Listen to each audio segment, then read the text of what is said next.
Hey everyone, part 2 of the world around 1750 in the age of exploration, preparing you for a test. Shout out to Shaylee and Isabella from 6th period who said, is there going to be a video for this? And I'm in between classes and I'm like, okay, I'll run through 70 slides quickly so that you can have one more chance at reviewing. And I know it helps, especially during distance with screen time and connectivity and whatnot. So here you go. First, we talked about salt and pepper, how they're on all of our tables. And it's an example of how trade routes have changed our daily routines, because trade routes that establish these things as staples of our diets and flavor enhancers and also the building blocks of biology have all proven to be popular over time, and the things that were accomplished then are still influential now.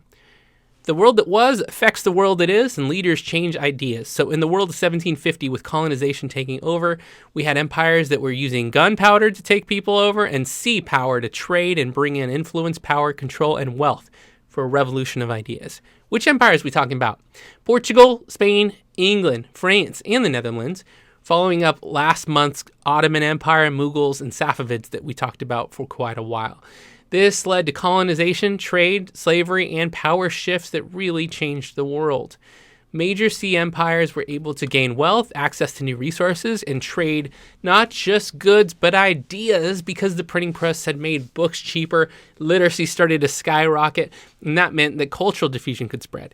Education, facts, and entertainment could become more well-known. Sometimes old ideas were challenged, like that of churches and establishment powers, and more people learned to read, which made books cheaper because they were more mass-produced. As science and reading began to take over, we learned quite a few things about how powerful it could be to gain knowledge from reading, including modern science. Now we're using reason to explain the world and not just relying on faith or beliefs, which some people still maintain, while also learning about scientific method and how that could influence our understanding of the world and test theories to prove facts. Astronomy, the heliocentric view of the solar system, and Copernicus are all examples of new findings and new results teaching us more about the world and the universe around us. We started practicing the scientific method to make an observation, to prove a hypothesis, begin with a problem, and discoveries leading to more and more, including microscopes, thermometers, biology, medicine, chemistry, all sorts of understandings of how life works. Would Amazon be a revolution? I argued that it is a possibility, given that they spend $27 billion on boxes and make over $100 billion in the most recent quarter during a recession that we were having because of COVID-19. They also affect jobs, policies, governments, grants, taxes, whether they pay them or not, transportation, fuel, innovation, oil, all the things have a huge impact. Feel free to pause wherever you need. Obviously, 7th period is about to start, so I got to roll through this a little bit quicker than normal. There's a picture where the empires were ruling, and you can see where some of them started to make a scramble for Africa, which we'll talk about in a little bit. Taking a sip of water. We talked about the idea of power and how superior that people felt in control of Europe and England, including King James I in 1610, who compared the people of England to a body of which he was the supreme god that was the head, or the politic father over the people, or the supremest thing on earth. If anyone ever saw me in concert, said I was the supremest thing on earth, I'd have an ego too, I feel like. So in this speech, he spoke to Parliament about how influential England should be in the world, that it's its place to take over the body of man. So as a result of thinking like that and leadership like that in Europe, the Middle Passage and the Atlantic slave trade involved trading goods from Europe to Africa, including guns and salt and goods and food, in exchange for people who had already been enslaved in Africa for generations from the inland continent, now would be traded to England and Europe and France and Spain to be taken to their islands and colonies where they would raise rum, sugar, tobacco, cotton, and other goods and services and products that would then be traded back to Europe to increase their wealth and let them send more ships and more people and more guns. And the cycle continued until 30 million people had been taken over 400 years. That's how many dots we're talking about, and it is very difficult to mentally visualize. So there you go. That's quite a lot of how Europe was transforming because of new wealth and new power and new art and new money. And then we didn't do this because we didn't have time. So we went to the Columbian Exchange, and we talked about how it also affected our lives. Unintentionally sending rats, vermin, mosquitoes, and disease, but knowingly transporting all of these good things that we enjoy almost every day in our diets. From North America came peanuts, pineapples, potatoes, pumpkins, squash, sweet potatoes, and you can obviously read for yourself. Or coming from Europe back to us, all the things that we are known for, like burgers and fries and hamburgers and bacon and peaches and fruits and animals we can ride, like horses and citrus and wheat and bread, all these things. Amazing amounts of trade that came across. Even more things like cassava, vanilla, corn, and beans making their way to Europe, revolutionizing dining and food prep and how long we would live because of the expanded nutrition we can now gain. And unfortunately, sometimes the reduced living expectancy because of smallpox, flu, typhus, measles, malaria, diphtheria, and whooping cough. I probably mispronounced that 3 times. But all in all, with all these negatives and positives exchanging places, we have a rise in humanism. More people investing in human intellectual achievement in the sciences, politics, art, scholastics, reading, reason, and using the human brain to explain the world around us, trying to find answers to questions.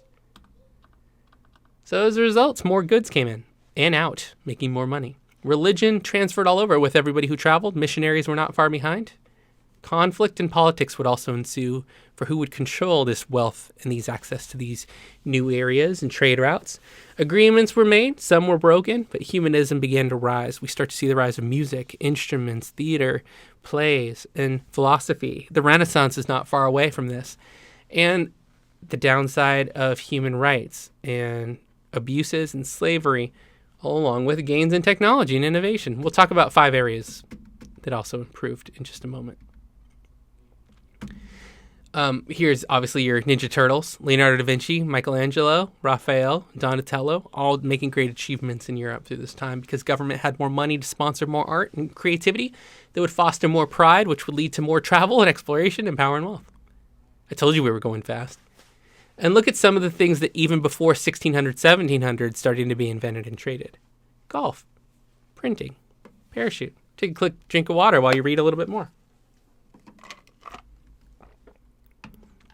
All right. So first Native Americans were dying when they were initially used for slaves. Poor people were used as indentured servants.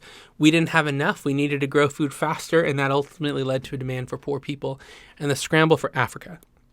For resources, mined silver, natural resources, trade routes, and also people. Tore Africa apart.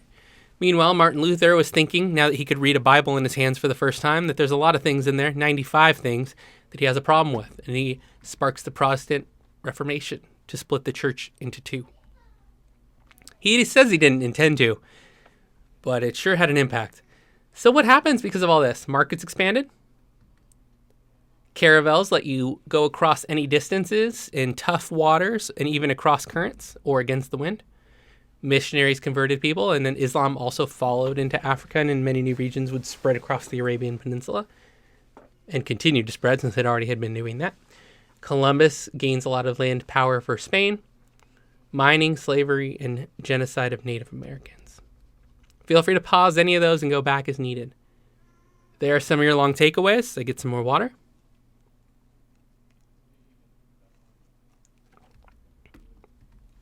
Okay.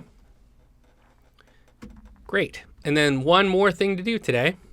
I'm going straight to it, skipping all the revolutions we talked about in class.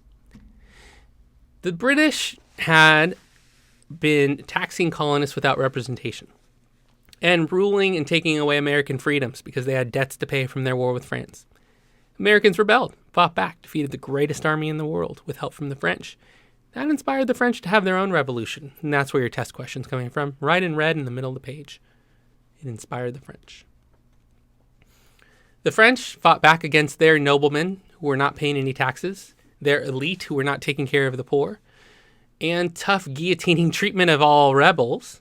It's a very bloody revolution, but France was able to fight the wealthy, privileged few and the military there and gained its own independence. In Mexico, Father Miguel Hidalgo wrote about how people needed to be treated fairly and that People at top should take care of people at the bottom. Mexico fought Spain in 1821 and achieved their independence as a result, where people fought to get the basic political and civil rights that were often deprived to mixed people. And lastly, in Haiti, the first black republic of the modern empire in modern history, defeated the French in 1804, and not only did they gain their independence, but they outlawed slavery at the very same time. There you go. We did it. I had just taught it, and I went back and did another podcast to teach it again, but much faster this time. So I hope that you gained something from that podcast. If you missed class, hopefully that was refreshing and helped you just get ready for the test one more time. Really enjoying having everyone in class this year. Distance learning, hope you'll be back in the room soon, but enjoying every day with you. So thanks for being so attentive and respectful in the room and to each other. And until next time, class is dismissed. We'll see you next time. See ya.